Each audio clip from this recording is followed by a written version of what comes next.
ETV ప్రేక్షకులకు నమస్కారం.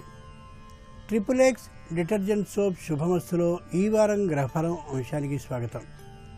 September 27వ తేదీ నుండి అక్టోబర్ 3వ తేదీ వరకు మేషాది ద్వాదశ రాశుల వారికి ఉండే శుభాశుభ ఫలితాలని, అవసరమైన సందర్భాల్లో ప్రత్యామ్నాయ మార్గాల్ని తెలుసుకుంటారు. ఇక నక్షత్రయోగం శీర్షికలో స్వాతి, విశాఖ నక్షత్రాల్లో పుట్టినటువంటి వాళ్ళు తమ వృత్తి, ఉద్యోగ, వ్యాపార విశేషాల్లో విశేషమైన ప్రతిభని సాధించడానికి ఏ కార్యక్రమాలని చేపట్టాలి అనే అంశంతో పాటు అదృష్ట భాగ్యం, సంఖ్యాశాస్త్రం, దానిలో భాగంగా జన్మమాసంలోని విశేషాల్లో ఏప్రిల్ నెలలో పుట్టినటువంటి వాళ్ళు ఏ లక్షణాలతో ఉంటారు, ఏ రంగంలో రాణిస్తారు, ఏ దైవాన్ని పూజించాలి వంటి విశేషాలని తెలుసుకుంటారు. ముందుగా నేటి పంచాంగం. స్వస్తి శ్రీచాంద్రవాన మన్మథనామ సంవత్సరం, దక్షిణాయనం, వర్ష ఋతువు, భాద్రపద మాసం. ఇక ఈ వారంలో ముఖ్యమైన రోజుల్ని పరిశీలించి చూస్తే 27వ తేదీ అనంత పద్మనాభ చతుర్దశి, 28వ తేదీ మహాలయపక్ష ఆరంభం, అలాగే రాఘవేంద్ర స్వామి ఆరాధనోత్సవాలు, 30వ తేదీ ఉండ్రాళ్ల తద్ది, 1వ తేదీ సంకష్టారి చతుర్థి. ఇక క్రమంగా మేషాది ద్వాదశ రాశుల వారి ఫలితాలని పరిశీలిద్దాం. ముందుగా మేషరాశి. ఈ వారం మేషరాశి వారి ఫలితాలని పరిశీలించి చూస్తే గురువు పంచమంలో ఉన్నాడు, శని అష్టమంలో ఉన్నాడు, రాహు కేతువులు షష్ఠ, ద్వాదశ స్థానాల్లో ఉన్నారు. ఈ కారణంగా ఈ రాశి వారికి ఈ వారం అనుకూలంగా ఉంటుంది. దాంపత్యంలో పొరపత్యాలు ఉండేటటువంటి అవకాశం ఏమాత్రమూ లేదు. వస్తు వాహనాల్ని కూడా కొనుగోలు చేసుకోగలిగిన అవకాశం స్పష్టంగా కనిపిస్తోంది. అశ్విని నక్షత్ర జాతకులకి దాంపత్యంలో మంచి అవగాహన కలిగి భార్యాభర్తల మధ్య ఏ విధమైన పొరపత్యాలు లేకుండా సుఖంగా గడపగలుగుతారు ఈ వారాన్ని. భరణీ నక్షత్ర జాతకులు తమదైనటువంటి వృత్తిలో కానీ, ఉద్యోగంలో కానీ తమదైనటువంటి ప్రతిభకి మంచి గుర్తింపు లభించి ఆనందంగా గడుపుతారు ఈ వారాన్ని.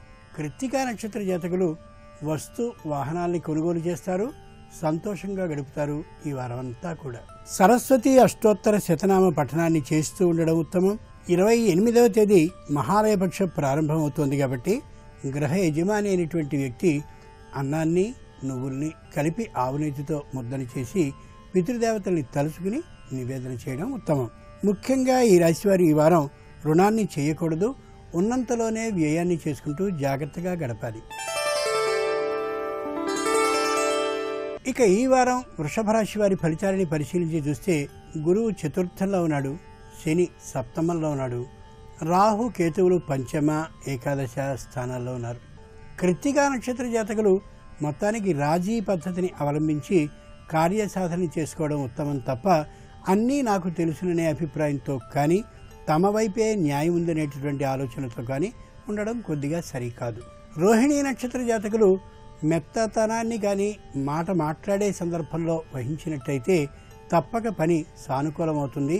కఠినంగా మాట్లాడడాన్ని తప్పక ఈ వారం పూర్తిగా మానుకోవాలి. మృగశిర నక్షత్ర జాతకులు సంతానానికి సంబంధించిన విషయంలో పట్టుదలకి ఏమాత్రమూ పోకుండా వాళ్లతో ప్రేమగా వ్యవహరించినట్టయితే విజయం వీరిదే అవుతుంది. దుర్గా అష్టోత్తర శతనామ పఠనాన్ని చేస్తూ గడపడం ఉత్తమం. 28వ తేదీ మహాలయపక్ష ప్రారంభం కాబట్టి పితృదేవతల్ని తలుచుకుని గారెని నైవేద్యంగా పెట్టాలి. ముఖ్యంగా ఈ రాశివారు ఈ వారం మాటలో కానీ, ప్రవర్తనలో కానీ కాఠిన్యాన్ని వహించనే కూడదు. ఇక ఈ వారం మిథున రాశి వారి ఫలితాలని పరిశీలించి చూస్తే గురువు తృతీయంలో ఉన్నాడు, శని షష్ఠంలో ఉన్నాడు, రాహు కేతువులు చతుర్థ, దశమ స్థానాల్లో ఉన్నారు. మృగశిర నక్షత్ర జాతకులకి విదేశాలకు సంబంధించినటువంటి ప్రయాణానికి అన్ని ఏర్పాట్లు చేసుకున్నప్పటికీ కూడా ఏదో చిన్న ప్రతిబంధకం వచ్చినటువంటి కారణంగా వాయిదా పడడం జరగచ్చు. అంత మాత్రం చేత దుఃఖపడాల్సిన అవసరం కనిపించదు. ఆర్ద్ర నక్షత్ర జాతకులు ఎంతో మెత్తగా ఉండాలి అని ప్రయత్నించినప్పటికీ కూడా ఒక సందర్భంలో కాఠిన్యంతో మాట్లాడవలసినటువంటి అవసరం ఏర్పడచ్చు. ఆ కాఠిన్యం తాత్కాలికమే తప్ప శాశ్వతం కాదు కాబట్టి ఏ విధమైన నష్టమో వీరిని ఆవహించదు. పునర్వసు నక్షత్ర జాతకులు ఆరోగ్యానికి సంబంధించినటువంటి జాగ్రత్తలను తీసుకుంటూనే ఒక పక్క కొద్దిగా భయంతో ఉంటారు. భయపడవలసిన అవసరం ఏమాత్రం లేదు. ముందు జాగ్రత్తతోనే ఉన్నారనే యథార్థాన్ని మరోసారి గుర్తు చేసుకోండి. అన్నపూర్ణ అష్టోత్తర శతనామ పఠనాన్ని చేయడం మంచిది.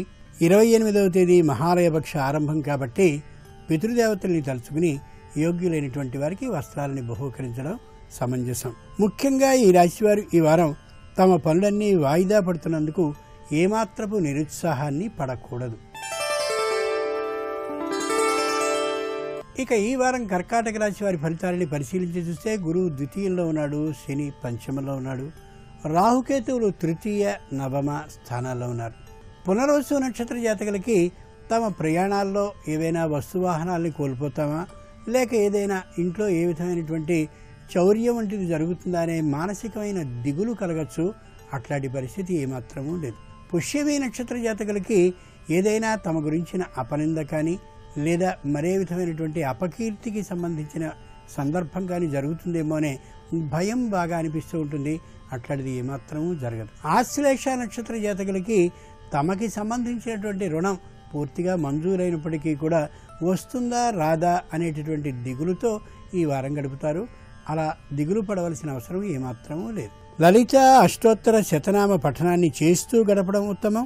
28వ తేదీ మహాలయపక్ష ఆరంభం కాబట్టి పితృదేవతలైనటువంటి తమ శ్రేయస్కాములు ఏ వస్తువుని ఇష్టపడుతూ ఉండేవారో దాన్ని దానంగా సమర్పించడం శ్రేయస్కరం. ముఖ్యంగా ఈ రాశివారు ఈ వారం ఏదీ జరగదు అనేటటువంటి వ్యతిరేకమైన దిశలో ఆలోచించడం కాకుండా అన్నీ మన మంచికే అని అనుకుంటూ ఉండడం, అనుకూలంగా ఆలోచించడం ఉత్తమం. ఇక ఈ వారం సింహరాశి వారి ఫలితాలని పరిశీలించి చూస్తే గురువు ప్రథమంలో ఉన్నాడు, శని చతుర్థంలో ఉన్నాడు, రాహు కేతువులు ద్వితీయ అష్టమ స్థానాల్లో ఉన్నారు. మఖా నక్షత్ర జాతకులు ఆధ్యాత్మికమైనటువంటి విధంగా ఆ దిశగా ప్రయాణిస్తూ నాకు కొండంత అండగా భగవంతుడున్నాడనే మనోవిశ్వాసంతో ఉంటారు. అది అత్యవసరం, ఆనందదాయకం, ఆహ్వాన పరచదగినటువంటి అంశం కూడా. పూర్వ ఫల్గుని నక్షత్ర జాతకులకి న్యాయస్థానానికి సంబంధించిన అనుకూలపు తీర్పు లభించేటటువంటి అవకాశం బాగా కనిపిస్తున్న కారణంగా పరమ సంతోషంగా ఉండగలుగుతారు. ఉత్తర ఫల్గుని నక్షత్ర జాతకులకి ఔషధ సేవ ఏమాత్రమూ అవసరం లేదనే యథార్థం తెలిసి తమ ఆరోగ్యం సంపూర్ణంగా సంతృప్తికరంగా ఉందని తెలిసి సంతోషంగా గడుపుతారు ఈ వారాన్ని. ఆంజనేయ అష్టోత్తర శతనామ పఠనాన్ని చేస్తూ ఉండడం ఉత్తమం. 28వ తేదీ మహాలయపక్ష ఆరంభం కాబట్టి యథాశక్తి తమ పితృదేవతల్ని తలుచుకుని అన్నదానాన్ని చేయడం శ్రేయస్కరం. ముఖ్యంగా ఈ రాశివారు ఈ వారం తమ పనిని తాము చేసుకుంటూ వెళ్ళిపోవాలే తప్ప పనిని వాయిదా వేసుకోవడం కానీ పనిని మానివేసుకోవడం కానీ సరైనటువంటి పని కాదు. ఇక ఈ వారం కన్యారాశి వారి ఫలితాలని పరిశీలించి చూస్తే గురువు ద్వాదశంలో ఉన్నాడు, శని తృతీయంలో ఉన్నాడు, రాహు కేతువులు ప్రథమ సప్తమ స్థానాల్లో ఉన్నారు. ఉత్తర ఫల్గుని నక్షత్ర జాతకులు ఎవరో పెద్దల వల్ల పరిచయాలు అయ్యాయనేటటువంటి ఆనందంతో భ్రమతో వారి ద్వారా కార్యం సంపూర్ణంగా విజయవంతం అవుతుందని విశ్వసించి ఎదురుచూసి చివరికి తమ పనిని తామే చేసుకోవాల్సి వస్తారు. హస్త నక్షత్ర జాతకులు తమకి సంబంధించినటువంటి పనులన్నీ ఎవరి మీదనో పెట్టి వారి ద్వారా అవుతుంది అని అనుకుని మధ్యవర్తుల ద్వారా ఏ పని కానటువంటి కారణంగా తమ పనిని తామే పూర్తి చేసుకోవలసి వస్తారు. చిత్తా నక్షత్ర జాతకులు న్యాయస్థానానికి సంబంధించినటువంటి పనులన్నిటినీ కూడా చేద్దామని అనుకుంటూ వాయిదా వేసుకుంటూ ఇబ్బందికి గురయ్యే పరిస్థితి వచ్చిందన్న వేళ తమ పనిని తామే 10 మందితో కలిసి చక్కగా నిర్వహించుకోగలుగుతారు. విజయవంతులై తిరిగి రాగలుగుతారు. గణేశ అష్టోత్తర శతనామ పఠనాన్ని చేస్తూ గడపడం ఉత్తమం. 28వ తేదీ మహాలయపక్ష ఆరంభం కాబట్టి అన్నదాన నిమిత్తం విరాళాన్ని పితృదేవతల్ని తలుచుకుని ఇయ్యడం ఉత్తమం. ముఖ్యంగా ఈ రాశివారి ఈ వారం ఎవరో ఏదో చేస్తారనేటటువంటి అభిప్రాయం కాకుండా తమ పనిని తామే చేసుకోవాలనే దృఢ నిర్ణయానికి రావాలి. ఇక ఈ వారం తులారాశి వారి ఫలితాలని పరిశీలించి చూస్తే గురువు ఏకాదశంలో ఉన్నాడు, శని ద్వితీయంలో ఉన్నాడు, రాహు కేతువులు ద్వాదశ షష్ఠ స్థానాల్లో ఉన్నారు. చిత్తా నక్షత్ర జాతకులకి ఆరోగ్యం పూర్తిగా మెరుగవుతుంది. ఔషధాన్ని సేవించవలసినటువంటి అవసరం ఏమాత్రమూ ఉండదు. సంతోషకరంగా గడపగలుగుతారు. స్వాతి నక్షత్ర జాతకులకి శుభవార్తని వినేందుకు తగిన అవకాశం పుష్కలంగా వచ్చే అవకాశం ఉంది. పరీక్షించుకుని జాగ్రత్తగా శుభకార్యానికి సంబంధించిన ఏర్పాట్లని చేసుకోవచ్చును. విశాఖ నక్షత్ర జాతకులు తాము తీసుకునేటటువంటి నిర్ణయాన్ని గురించి మళ్ళీ ఒక్కమారు ఆలోచించుకోవడం ఎంతైనా అవసరం. ఆదిత్య హృదయ స్తోత్రాన్ని పఠిస్తూ గడపడం ఉత్తమం. 28వ తేదీ మహాలయపక్ష ఆరంభం కాబట్టి పితృదేవతల్ని తెలుసుకుని ఆధ్యాత్మికమైనటువంటి పుస్తకాలని బహూకరించడం శ్రేయస్కరం. ముఖ్యంగా ఈ రాశివారు ఈ వారం ఏ పనిని చేయదలిచినా పెద్దలతో సంప్రదించి మాత్రమే చేయడం అవసరం. ఇక ఈ వారం వృశ్చిక రాశి వారి ఫలితాలని పరిశీలించి చూస్తే గురువు దశమంలో ఉన్నాడు, శని ప్రథమంలో ఉన్నాడు, రాహు కేతువులు ఏకాదశ పంచమ స్థానాల్లో ఉన్నారు. విశాఖ నక్షత్ర జాతకులు ఇతరుల విషయాల్లో జోక్యం చేసుకోవడం, శృతి మించి వారికి సహాయం చేద్దామని అనుకుని కాస్త గీత దాటి సహాయాన్ని చేయడం ప్రమాదానికి త్రోవ తీయవచ్చు. అనురాధ నక్షత్ర జాతకులు వాగ్దానాలని, హామీ పత్రాలని, అలాగే ఇంకా ఏదైనా ముఖ్యమైనటువంటి పనుల్ని సహాయం చేస్తున్నామనే ఆ ఆలోచనతో కానీ చేసినట్లయితే ఇబ్బందులు పడే అవకాశం బాగా కనిపిస్తోంది. జ్యేష్ఠ నక్షత్ర జాతకులు తమకి సంబంధించిన ప్రయాణాల్లో కానీ ధైర్యాన్ని ఏమాత్రమూ వహించకుండా అనుక్షణం పరిశీలనని చేసుకుంటూ మాత్రమే ఏ ప్రయాణాన్నైనా చేయాలి. ఎక్కడ సంతకాన్ని పెట్టడం లేదా ఏదైనా పత్రాలని సమర్పించడం విషయంలో మరింత జాగ్రత్తగా వ్యవహరించుకోగలగాలి. అలాగని భయపడవలసిన అవసరం లేదు, కానీ ముందు జాగ్రత్తతో ముందు చూపుతో వ్యవహరించాలి అనేది పంచాంగం తెలియజేస్తున్నటువంటి మాట. రాజరాజేశ్వరి అష్టోత్తర శతనామ పఠనాన్ని చేయడం మంచిది. 28వ తేదీ మహాలయపక్ష ఆరంభం కాబట్టి పితృదేవతల్ని తలుచుకుని ఒకరోజు ఇంట్లో భజన కార్యక్రమాన్ని ఏర్పాటు చేయడం శ్రేయస్కరం. ముఖ్యంగా ఈ రాశివారు ఈ వారం వాగ్దానాలని, హామీలని పూర్తిగా మానుకోవాలి. ఇక ఈ వారం ధనురాశి వారి ఫలితాలని పరిశీలించి చూస్తే గురువు నవమంలో ఉన్నాడు, శని ద్వాదశంలో ఉన్నాడు, రాహు కేతువులు దశమ చతుర్థ స్థానాల్లో ఉన్నారు. ఈ కారణంగా ఈ రాశివారు ఈ వారం ప్రతి పనిని సరిగానే చేస్తూ ఉంటారు, కానీ ఎందుకో తెలియకుండా మాత్రం ఆ పని జరుగుతూ జరుగుతూ జరుగుతూ పెడుతుంది. పూర్తి అయ్యే అవకాశం అంతగా కనిపించడం లేదు. మూలా నక్షత్ర జాతకులు విదేశానికి సంబంధించిన ప్రయాణానికి అన్ని ఏర్పాట్లు చేసుకున్నప్పటికీ కూడా స్వదేశంలో చేస్తున్నటువంటి ఉద్యోగానికి వారిక్కడి నుంచి పంపించబడకపోయినటువంటి కారణంగా విదేశాలకి వెళ్ళలేకపోవచ్చు. తాత్కాలికంగా విదేశీ ప్రయాణం వాయిదా పడవచ్చు. పూర్వాషాఢ నక్షత్ర జాతకులు తాత్కాలికమైనటువంటి ఉద్యోగస్తులు అయినట్లయితే వేరే ఉద్యోగం కోసం ప్రయత్నాన్ని చేస్తూ చేద్దాం అనుకుంటూ ఆ ఉద్యోగాన్ని సంపూర్ణంగా చేయలేక, ఈ ఉద్యోగంలో ఇమడలేక మానసికంగా సతమతం అయ్యేటటువంటి పరిస్థితి కనిపిస్తోంది. ప్రయత్నాన్ని చేసినట్టయితే సఫలులు అయ్యేటటువంటి అవకాశం బాగా కనిపిస్తోంది. ఉత్తరాషాఢ నక్షత్ర జాతకులు తమకి సంబంధించినటువంటి రుణాలని తీర్చేందుకు ప్రయత్నాన్ని చేస్తారు, కానీ ఆ ప్రయత్నం సఫలం అవుతుందనేటటువంటి నమ్మకం అంతగా కనిపించడం లేదు. అయినా ప్రయత్నాన్ని వీడకుండా ఉండడం ఎంతైనా అవసరం. లక్ష్మీ అష్టోత్తర శతనామ పఠనాన్ని చేస్తూ ఉండడం ఉత్తమం. 28వ తేదీ మహాలయపక్ష ఆరంభం కాబట్టి తమ పితృదేవతల్ని తలుచుకుని చలి నివారణం కోసమని దుప్పట్లని యథాశక్తి పంచడం సమంజసం. ముఖ్యంగా ఈ రాశివారు ఈ వారం నిత్య పూజని చేస్తూ ఉండాలి. పనిని వాయిదా వేసుకోకుండా సకాలంలో పూర్తి చేసుకునేందుకు ప్రయత్నాన్ని చేయాలి.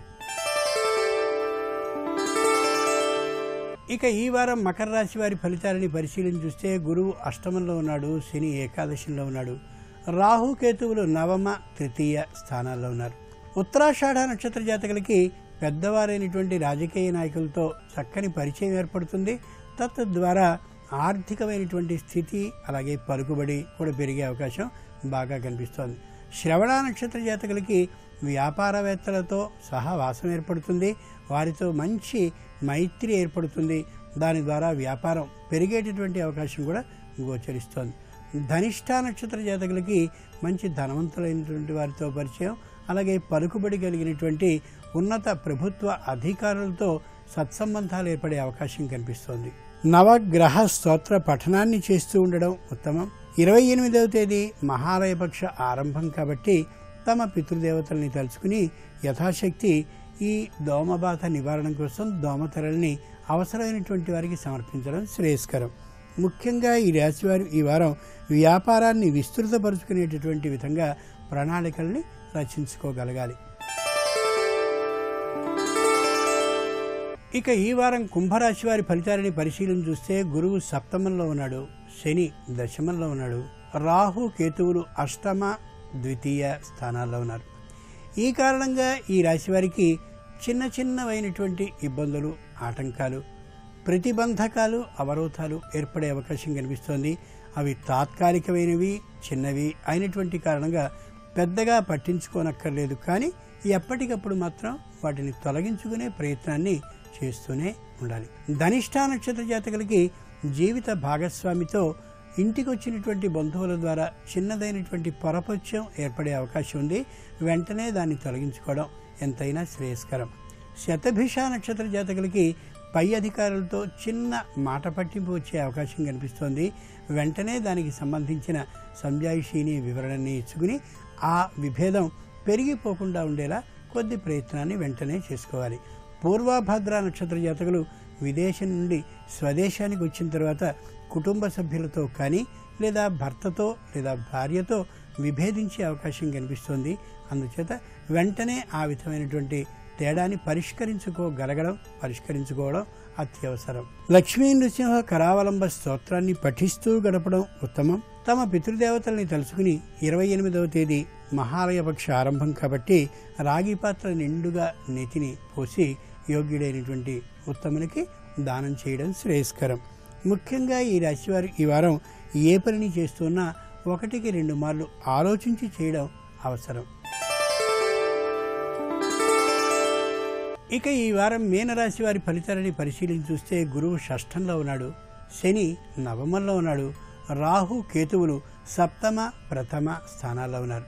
పూర్వభద్ర నక్షత్ర జాతకులు ఉద్యోగం కంటే కూడా తమ కుటుంబ సభ్యులతో ఎక్కువసేపు గడపడం శ్రేయస్కరం అనే భావంతో సెలవు పెట్టడం కానీ లేదా వాళ్లతో ఎక్కువసేపు గడపడం కానీ చేస్తారు. అది ఆహ్వానించదగినటువంటి పరిణామం.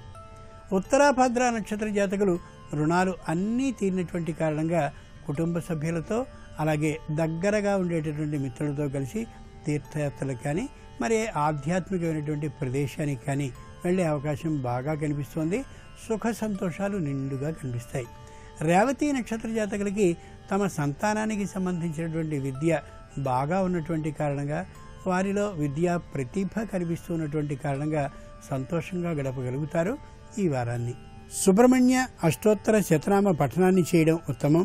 28వ తేదీ మహాలయ పక్ష ఆరంభం కాబట్టి యోగ్యుడైనటువంటి వానికి రాగి పాత్రని దానితో పాటు చిన్నదైనటువంటి గ్లాసుని బహూకరించడం శ్రేయస్కరం. ముఖ్యంగా ఈ రాశివారు ఈ వారం గత అనుభవాలని మర్చిపోకుండా ప్రవర్తిస్తూ ఉండాలి.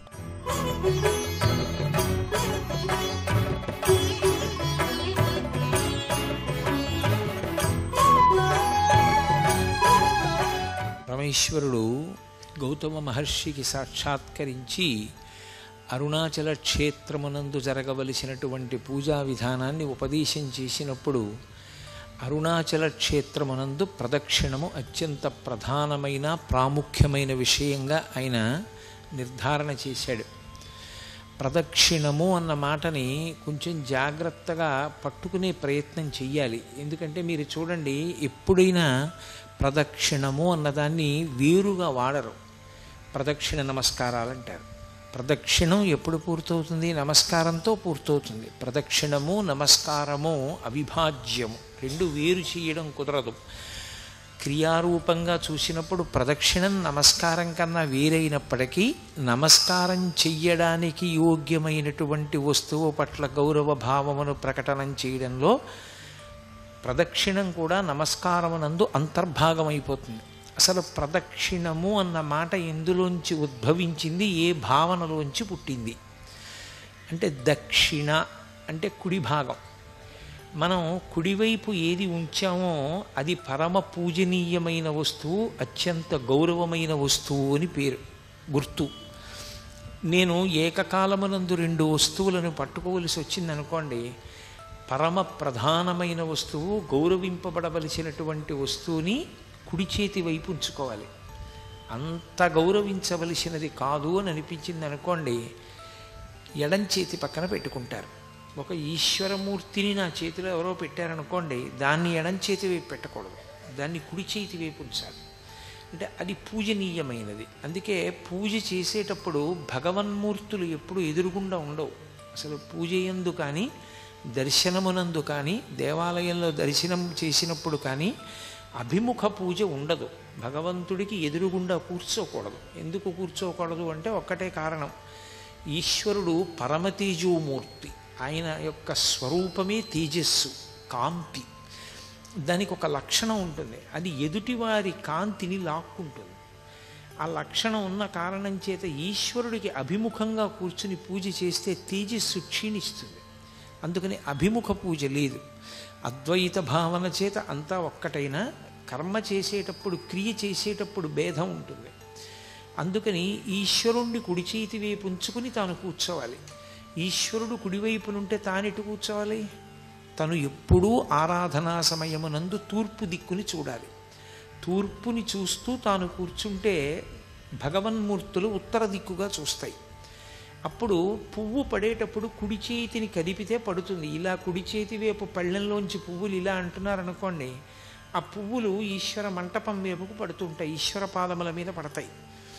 ఆయన కుడివైపు ఉంటాడు, మనం తూర్పుని చూస్తూ ఉంటాం.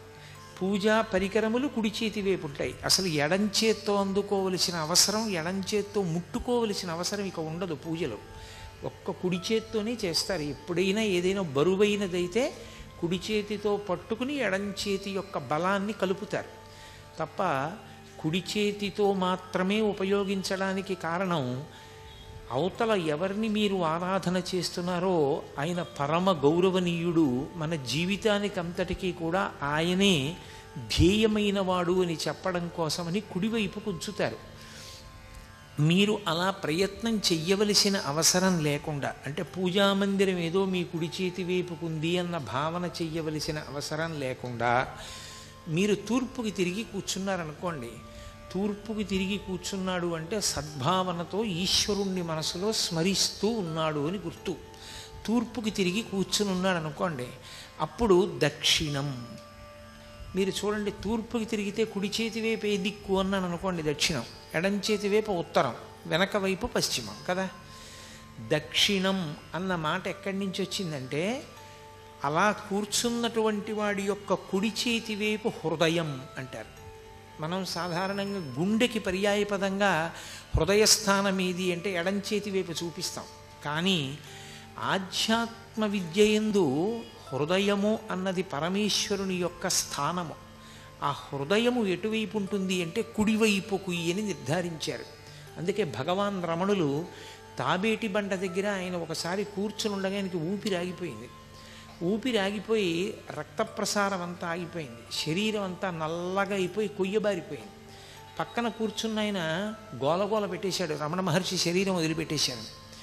రమణులు మాత్రం సాక్షిగా చూస్తున్నారు ఏమవుతోంది ఈ శరీరం అని. ఓ, ఇది మృత్యువు వాత పడింది అని తెలుసుకున్నారు. తెలుసుకున్న తరువాత అహంస్ఫురణం మాత్రం ఇక్కడి నుంచి వస్తోంది.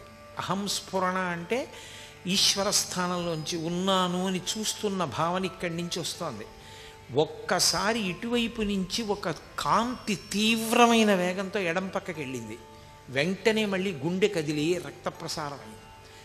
ఆయన లేచారు. ఇప్పటికీ ప్రదక్షిణ మార్గంలో ఆ తాబేటి బండని చూస్తుంటారు. రమణ మహర్షికి ఎక్కడ ఈ అనుభవం కలిగిందో ఆ ప్రదేశానికి, ఆ పెద్ద బండకి తాబేటి బండ అని పేరు. కాబట్టి కుడి చేతి వైపు హృదయస్థానం ఉంటుంది. ఆ హృదయస్థానము ఈశ్వర స్థానము.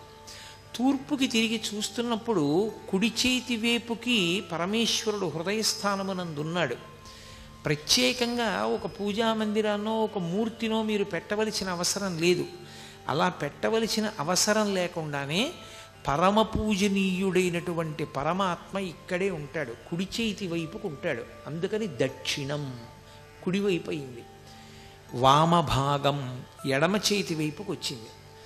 ఇప్పుడు ప్రదక్షిణం అంటే ఏది పరమ పూజనీయమైన ప్రదేశమో, ఏది అత్యంత గౌరవనీయమైనదో దానిని మీ కుడి చేతి వైపుకి ఉంచుకుని మీరు కదిలితే ప్రదక్షిణం అంటారు. ఎందుచేత కదిలేటప్పుడు మీరు తిరుగుతున్నప్పుడు అది మీ ఎడం చేతి పక్కకి ఎప్పుడూ రాకూడదు, అది మీ కుడి చేతి వైపునే ఉండాలి. ప్రదక్షిణం అన్న మాటకు అర్థం ఏంటంటే మీరు దాని ఎందున్నటువంటి అపార గౌరవము చేత మీరు మీ కదలికల యందు ఆ వస్తువు మీ కుడి చేతి వైపున మాత్రమే ఉండేటట్లుగా చూసుకుంటే మీరు ప్రదక్షిణం చేశారు అని పిలుస్తారు. ప్రదక్షిణానికి సంబంధించిన భావన తెలియకుండా, దాని గురించి అసలు ఏమీ తెలియకుండా ప్రదక్షిణం చేశారనుకోండి, అది తప్పని నేను అంటలేదు. కానీ అసలు భావన లేదనుకోండి, మనసులో ఏమీ లేదు, ఉత్తినే తిరుగుతున్నాడు. ఉత్తినే తిరిగితే ఏమవుతుంది? ఎక్కడ ఏం చెయ్యకూడదో అది చేస్తాడు, మాట్లాడతాడు మధ్యలో. ఎందుకు మాట్లాడతాడు? దాని గౌరవం తెలియదు, దాని పవిత్రత తెలియదు. తెలియనప్పుడు మాట్లాడతాడు. కాబట్టి అంత పూజనీయమైన వస్తువుని కుడి చేతి వైపు ఉంచుకుని తిరుగుతున్నప్పుడు మాట్లాడకూడదు మధ్యలో. ప్రదక్షిణం చేస్తూ మాట్లాడాడు అనుకోండి, అప్పుడు అది ప్రదక్షిణం అవ్వదు. అది అందరూ దేన్ని గౌరవిస్తున్నారో అదంత గౌరవనీయమైనదేమీ కాదు అని చెప్పినట్లు అవుతుంది. అందుచేత మాట్లాడకుండా తిరుగుతారు. మీరు ఒక దేవాలయానికి ప్రదక్షిణం చేశారు అంటే గుర్తు ఏమిటి? ఇక్కడ మొదలుపెట్టి ఇలా తిరిగి వచ్చాను అనుకోండి, ప్రదక్షిణం. నేను ఇలా తిరిగి వచ్చినా నా ఈ స్తంభం నా కుడి చేతి వైపుకే ఉంటుంది తప్ప ఎడం చేతి వైపుకి రాదు. అలా రాకుండా నేను చుట్టూ తిరిగి వస్తే ప్రదక్షిణం చేశాను అంటారు. అంటే నేను దాని చుట్టూ తిరిగినా అది మాత్రం నా ఎడమ వైపుకి రాకూడదు, కుడి చేతి వైపునే అది ఉండేటట్టు చూసుకోవాలి. అలా చేస్తే ప్రదక్షిణం. బాగుందండి, ఎందుకు చెప్పినట్టు మాకు ఇదంతా అని ఒక ప్రశ్న వెయ్యొచ్చు మీరు. ప్రదక్షిణం అన్నది ఎప్పుడు కుదురుతుంది? దానికి అంతటా వ్యాపించే లక్షణం లేకపోతేనే మీరు ప్రదక్షిణం చెయ్యగలరు. ఇప్పుడు ఇది ఉంది, ఈ స్తంభం ఇంతే ఉంది, ఇంతే ఉంది కాబట్టి నేను దీని చుట్టూ తిరుగుతాను. ఇది బ్రహ్మాండం అంతా ఆక్రమించింది అనుకోండి, నేను తిరగగలనా? నా వల్ల అవుతుందా తిరగడం? బ్రహ్మాండమంతా ఇది వ్యాపించేస్తే దీని చుట్టూ నేను ఎలా తిరగను? తిరగలేను నేను, నా సాధ్యం కాదు. ఇంకా శివుడికి మారుపేరు ఉంది, స్థాణుహు అని. స్థాణుహు అంటే కదలనివాడు అని. కదలనివాడు అంటే ఎందుకు కదలడు? జడత్వంతో కదలడా? కొంతమందిని చూడండి, ఏమిరా ఎంత చెప్పినా కదలవేరా, నువ్వు అలా కూర్చుంటావు, నీకేం జడత్వమా అంటారు. ఆయనకి జడత్వముండి కదలనివాడు కాదు, ఆయన కదలడానికి చోటు లేదు. బ్రహ్మాండమంతా ఆయన శరీరమై నిండిపోయింది. అసలు నిజానికి శివతను అని అమ్మవారికి పేరు. అమ్మవారు ఈ బ్రహ్మాండములుగా ఉంటుంది, అది శివుడి శరీరం. ఈ బ్రహ్మాండమంతా శివుడైపోతే మీరు ఎలా ప్రదక్షిణం చేస్తారు నాకు చెప్పండి. అసలు ప్రదక్షిణం అన్న మాటకు అర్థమైనా ఉందా? ఇంకా ఎలా తిరుగుతారు? బ్రహ్మాండానికి చుట్టూ తిరగాలి అంటే బ్రహ్మాండానికి ఆవలి మీరు నిలబడాలి. బ్రహ్మాండానికి ఆవల నిలబడి ఏ ఆధారం మీద మీరు దాని చుట్టూ తిరుగుతారు? అప్పుడు ఇక అసలు గౌరవ ప్రకటన అన్న మాట కానీ ప్రదక్షిణం అన్న మాట కానీ ఎలా సంభవం అవుతుంది? సంభవం కాదు. అంతటా నిండనివాడు పరమేశ్వరుడు కాడు. అంతటా నిండినవాడు పరమేశ్వరుడైతే మీకు ప్రదక్షిణం లేదు కాదు, అవునా కాదా? మీరు ప్రదక్షిణం చేశారంటే వాడు పరమేశ్వరుడు కాడు. ఎందుకని? వాడు అంతటా నిండి లేడు. మీరు ప్రదక్షిణం చేయలేకపోయారంటే వాడు పరమేశ్వరుడు, అంతటా నిండి ఉన్నాడు. మరి ప్రదక్షిణం మనం ఎలా చేస్తున్నాం? మరి గిరి ప్రదక్షిణం అన్న మాట ఎలా వచ్చింది స్కాంద పురాణంలో? అంటే అసలు ప్రదక్షిణం చేసేటటువంటి వానికి ఉండవలసిన మొట్టమొదటి భావన అది. ప్రదక్షిణం చేసేటప్పుడు రెండు చేతులు జోడించి నమస్కరించి ఒక భావన చేస్తారు. ఏమిటా భావన? అంతటా నిండిన పరమాత్మ నేను ఆయన చుట్టూ తిరగడానికి ఆనుకూల్యత వహించి ఒక రూపంగా ఆయన కిందకి దిగొచ్చాడు. తక్కువగా దిగిపోయాడు ఆయన. దిగిపోయి ఇప్పుడు తిరుగు నా చుట్టూ అన్నాడు. ఇప్పుడు తిరుగు నా చుట్టూ అన్నాడు కాబట్టి తిరగగలుగుతున్నారు, లేకపోతే ఎలా తిరుగుతారు? తిరగడం సాధ్యం కాదు. అంతటా నిండిపోయినటువంటి పరమేశ్వరుడు ఒక లింగ రూపాన్ని ధరించాడు. ధరించి తిరుగు నా చుట్టూ అన్నాడు. ఇప్పుడు తిరగగలిగారు. సర్వం శ్రీ ఉమామహేశ్వర పరబ్రహ్మార్పణమస్తు. స్వస్తి. ప్రదక్షిణం చేసేటప్పుడు ఎంత మౌనంగా ఎంత జాగ్రత్తగా నడిచావో ధర్మాన్ని అంత జాగ్రత్తగా పట్టుకొని కదులుతూ ఉండాలి. ఇక నక్షత్రయోగం శీర్షికలో స్వాతి విశాఖ అనే 2 నక్షత్రాల్లోనూ పుట్టినటువంటి వారు తమ వృత్తి ఉద్యోగ వ్యాపార రంగాల్లో విశేషమైన ప్రతిభని సాధించడానికి ఏం చేయాలో చూద్దాం. పూర్వమే అనుకున్నట్లుగా ఈ స్వాతి విశాఖకి సంబంధించినటువంటి రాహు గురు స్తోత్రాలకి వెనుక ముందు కూడా సూర్యునికి సంబంధించిన శ్లోకాన్ని 6 మార్లు చొప్పున చదవాలి. ఇప్పుడు స్వాతికి సంబంధించినటువంటి రాహు గ్రహ శ్లోకాన్ని అనుకుందాం. అర్థకాయం మహావీరం చంద్రాదిత్య విమర్దనం సింహికాగర్భ సంభూతం తం రాహుం ప్రణమామ్యహం. ఇక విశాఖ నక్షత్రం గురు గ్రహానికి సంబంధించింది కాబట్టి గురువుకి సంబంధించిన శ్లోకాన్ని అనుకుందాం. దేవానాంచ ఋషీణాంచ గురుం కాంచన సన్నిభం బుద్ధిమంతం త్రిలోకేశం తం నమామి బృహస్పతిం. ఈ అనుకున్నటువంటి తీరు ప్రకారం స్వాతి విశాఖ నక్షత్ర జాతకులు ఆ విధమైన రాహు గురు స్తోత్రాల్ని చేసుకున్నట్లయితే సత్ఫలితాలని సాధించే అవకాశం ఉంటుంది. ఇక అదృష్ట భాగ్యం సంఖ్యాశాస్త్రం శీర్షికలో జన్మమాస విశేషాన్ని గురించి వివరించుకునేటటువంటి క్రమంలో ఏప్రిల్ నెలలో పుట్టినటువంటి వారు ఏ లక్షణాలతో ఉంటారు, ఏ రంగంలో రాణిస్తారు, ఏ దైవాన్ని పూజించాలి వంటి విశేషాల్ని ఇప్పుడు తెలుసుకుంటారు.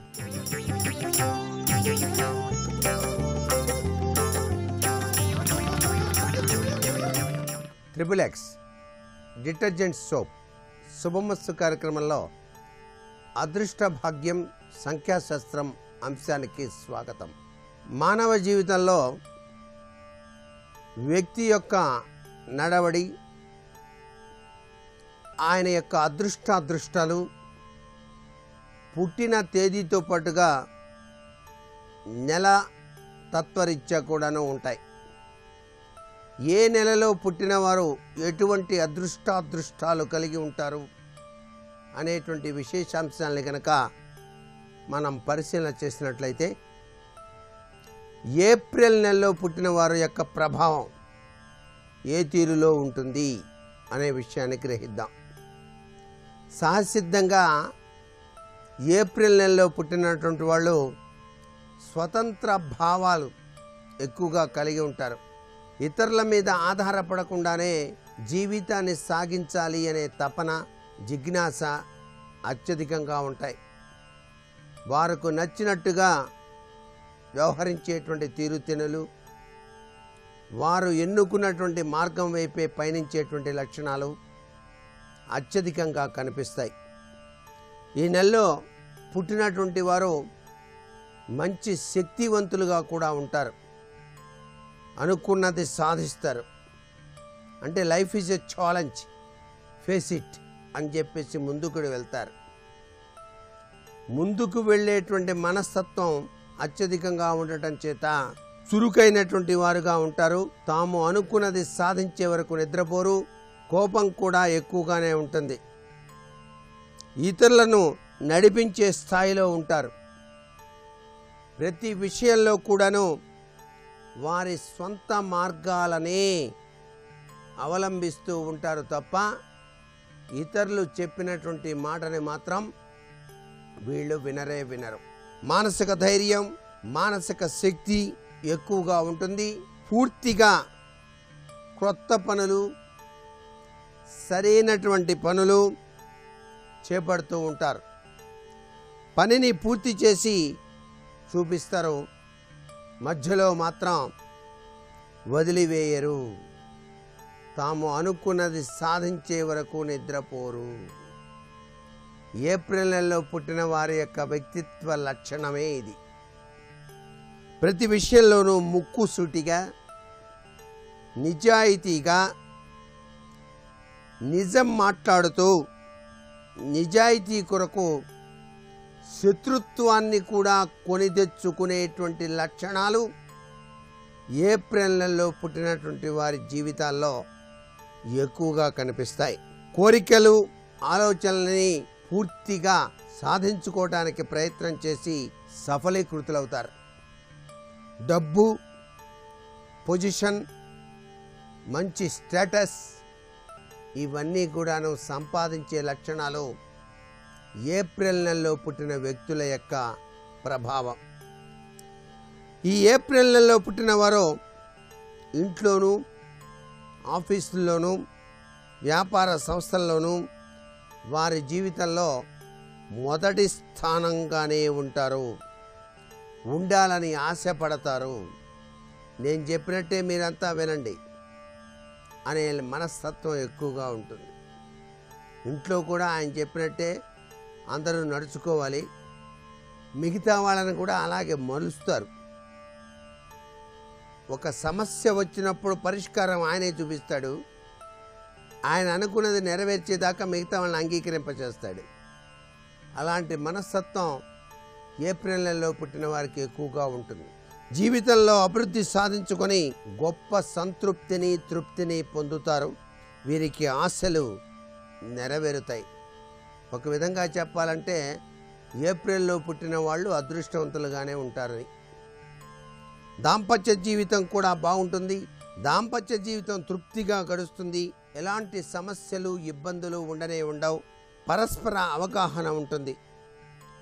అదృష్టంతో పాటు పరిస్థితులు కూడా ఉపయోగపడుతూ ఉంటాయి. మంచి శక్తివంతులు, ఆరోగ్యప్రదమైన జీవితాన్ని గడుపుతారు. ఇతరులకు కూడా చక్కటి దారి చూపించేటువంటి లక్షణం కలిగిన వారుగా ఏప్రిల్ నెలలో పుట్టిన వారు ఉన్నారు.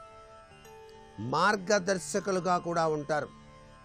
చాలా చురుకుగా ఉంటారు, చురుకుగా పనులు చేస్తారు. సోమరితనాన్ని మాత్రం వీరు దరి చేరనివ్వరు. Idle brain is devil workshop అని చెప్తారు అందరికీ. జాగ్రత్త, చురుగ్గా ఉండండి అని చెప్పేసి చెప్తారు. పనియే దేవుడు అని చెప్పేసి భావించే లక్షణాలు ఏప్రిల్ నెలలో పుట్టిన వారి యొక్క సొంతంగా గ్రహించాల్సి ఉంటుంది. ఈ ఏప్రిల్ నెలలో పుట్టినటువంటి వారికి సహజంగా కంటికి, పంటికి, చెవికి సంబంధించినటువంటి రుగ్మతలు వస్తాయి. జ్వరము, తలపోటు వంటి రోగాలు వీరిని ఎక్కువగా బాధిస్తూ ఉంటాయి. మంచి సంపాదన ఉంటుంది, బాగా సంపాదిస్తారు. అనుకోకుండా చాలా ధన నష్టాలు కూడా జరుగుతూ ఉంటాయి. అయినా జీవితంలో తట్టుకొని నిలబడేటువంటి శక్తి, సామర్థ్య లక్షణాలు ఏప్రిల్లో పుట్టిన వారికి ఉంటాయి. వీళ్ళకి సోమవారం, శుక్రవారం బాగా కలిసి వస్తాయి. మంగళ, గురువారాలు కూడా లాభాన్ని కలిగిస్తాయి. వీరు దుస్తుల విషయంలో రోజ్ కలర్, పింక్ కలర్ దుస్తులు ధరిస్తే మంచిది. వీరి యొక్క అదృష్ట రత్నం జాతి ముత్యం, ముదురు గోమేధికం. వీరు కొలవవలసినటువంటి దేవుడు పరమేశ్వరుడు. ఈ విధంగా ఏప్రిల్ నెలలో పుట్టిన వారి యొక్క లక్షణాలు ఉంటాయని మనకి అదృష్ట భాగ్యరీత్యా గ్రహించాల్సి ఉంటుంది. మే నెలలో పుట్టిన వారి యొక్క అదృష్ట భాగ్యం ఏ విధంగా ఉంటుందో వచ్చే వారం తెలుసుకుందామా? మరి సర్వే జనా సుఖినో భవంతు.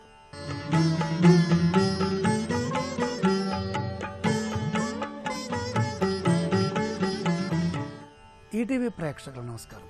XXX డిటర్జెంట్ సోప్ శుభమస్తు కార్యక్రమంలో శుభ నక్షత్రం అంశానికి స్వాగతం. పూర్వభద్ర నక్షత్రంతో కూడినటువంటి భాద్రపద మాసంలో భానువారము భద్ర నక్షత్రము చతుర్దశి నడుస్తుంది. పూర్ణిమకి ఒక్క కళ తక్కువగా ఉన్నటువంటి స్థితి చతుర్దశి. చతుర్దశి పరిపూర్ణమైనటువంటి చంద్రబలాన్ని, అలాగే వెన్నెలని ప్రసాదించేటటువంటి తిథి. ఈ తిథి నాడు మనం చేసేటటువంటి ప్రతి పని ఆనందంగా, ఉత్సాహంగా ముందుకు వెళ్తుంది. ప్రధానంగా గణపతి నిమజ్జనోత్సవం, ఈ మహాగణపతికి సంబంధించినటువంటి ఈ నిమజ్జన కార్యక్రమంలో గణపతి ఆరాధన పూర్వకంగా గణపతికి ఉద్వాసన పలకడం. ఓం యజ్ఞేన యజ్ఞమయజంత దేవాః తాని ధర్మాణి ప్రథమాన్యాసన్ తేహనాకం మహిమానః సచంతే యత్ర పూర్వే సాధ్యాః సంతి దేవాః. శ్రీ మహాగణాధిపతయే నమో నమః. యథాస్థానం ప్రవేశయామి. స్వామివారిని యథాస్థానానికి పంపించేటటువంటి కార్యక్రమం ప్రకృతిలో జల నిమజ్జనం చేయటం ద్వారాగా గణపతి అనుగ్రహం సంపూర్ణంగా లభిస్తుంది. ఆ శక్తి ఈ విశ్వాంతరాలలో ఉన్నటువంటి శక్తితో మమేకమవుతుంది. ఈ విధంగా మంచి రోజు, మంచి సమయము, మంచి నక్షత్రము, మంచి తిథిలో మనం చేసేటటువంటి ఈ గణపతి ఉద్వాసన నిమజ్జనోత్సవం పరిపూర్ణమైనటువంటి విద్య, ఆరోగ్య, ఆయుర్దాయ, ఐశ్వర్యముల విషయంలో విఘ్నాలు లేని విధంగా ఆనందంగా సంపూర్ణమైనటువంటి తేజోవంతంగా ఉండేటట్టుగా మనని రక్షించుగాక. అద్భుతమైన రోజు. అన్ని రకాలుగా కూడా శుభ కార్యక్రమాలు, నిత్య జీవితంలో ఏర్పడేటటువంటి అన్ని పనులు చేసుకోవచ్చు. ఈరోజు ఉన్నటువంటి మరొక విశేషం ఏంటంటే అనంత పద్మనాభ స్వామి వారి వ్రతం. భాద్రపద శుద్ధ చతుర్దశి నాడు అనంత పద్మనాభ స్వామి వారిని ఆరాధించడం ద్వారాగా, అనంత పద్మనాభ స్వామి వారి వ్రతం చేసుకోవడం ద్వారాగా కుటుంబపరమైనటువంటి వంశాభివృద్ధి కలుగుతుంది. గృహంలో శాంతి చేకూరుతుంది. ఆయురారోగ్య ఐశ్వర్యాలు చేకూరుతాయి. అనంత పద్మనాభ స్వామి వారిని ఆరాధించడం ఎంతో ఉత్తమమైనటువంటి శ్రేష్టమైన శుభ సన్నివేశం. ఇక రేపటి శుభ నక్షత్రాన్ని పరిశీలన చేసినట్లయితే భాద్రపద శుద్ధ పూర్ణిమ సోమవారం. పూర్ణిమ సోమవారం రావటం చాలా విశేషం. అలాగే ఉత్తరాభాద్ర నక్షత్రం అన్ని విధాల మంచిని ప్రసాదించేటటువంటి శుభ సన్నివేశం. ఇలాంటి సమయంలో ఈశ్వరారాధన, అలాగే సత్యనారాయణ స్వామి వారి వ్రతాలు, వీటన్నిటికంటే ముఖ్యంగా మనకి శ్రావణ పూర్ణిమకి చేయవలసినటువంటి ఈ ఉపాకర్మ మౌఢ్యములో ఉన్నది కాబట్టి, అంటే మూఢములో వచ్చింది కనుక ఆ మూఢములో చేయకూడదు కాబట్టి అది భాద్రపద శుద్ధ పూర్ణిమ నాడు ముంజి విడుపు ఉపాకర్మ చేసుకోవాలి. కాబట్టి ఈ సమయంలో జంధ్యాల్ని మార్చుకోవటం, ఉపాకర్మ చేసుకోవటం, ఒకవేళ అప్పుడు ఉపాకర్మ చేసి ఉన్నా కూడా మళ్ళీ ఇప్పుడు దానికి ప్రాయశ్చిత్తపూర్వకంగా గాయత్రి జపము, మళ్ళీ నూతన యజ్ఞోపవీతము, మళ్ళీ అప్పుడు ఉపాకర్మ ఎలా చేశామో అదేవిధంగా మళ్ళీ అగ్నిహోత్రుడికి చేయవలసినటువంటి యజ్ఞోపవీత దానము, హోమము కనుక చేసినట్లయితే సత్ఫలితాలు చేకూరుతాయి. విశేషమైనటువంటి శుభాలు పూర్ణిమ సోమవారంతో వచ్చినప్పుడు అనుకూలంగా ఉంటుంది. శుభాలు ఎక్కువగా ఉంటాయి. విష్ణుపరంగా, శివపరంగా అద్భుతమైన కాలం.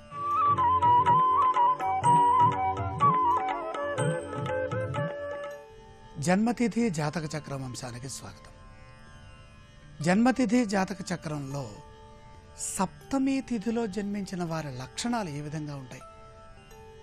ఈ సప్తమి తిథికి అధిష్టాన దైవం ఎవరు? మొదలైన అంశాలను పరిశీలించేద్దాం. రవి సూర్య సప్తమ్యాః. సప్తమి తిథికి సాక్షాత్తు సూర్య భగవానుడు అధిపతి. సప్తాశ్వరథమారూఢం. అశ్వములు కూడా 7. సప్త అనేటటువంటి శబ్దం ఎక్కడైతే ఉంటుందో అక్కడ సూర్యశక్తి, సూర్యుడి యొక్క అనుగ్రహం పరిపూర్ణంగా ఉంటుంది. సప్తమిలో జన్మించిన వారి లక్షణాలు: సప్తం యాంతు నరో జాతో ధనవాన్ గుణవాన్ భవేత్. గురుదేవార్చన పర సదాచారో దృఢవ్రత. సప్తం యాంతు నరో జాతో ధనవాన్ గుణవాన్ భవేత్. ధనవంతులు సప్తమి నాడు జన్మిస్తారు సహజంగా. గుణవంతులు సప్తంలో జన్మిస్తారు. దేవార్చన పరహ సదాచార.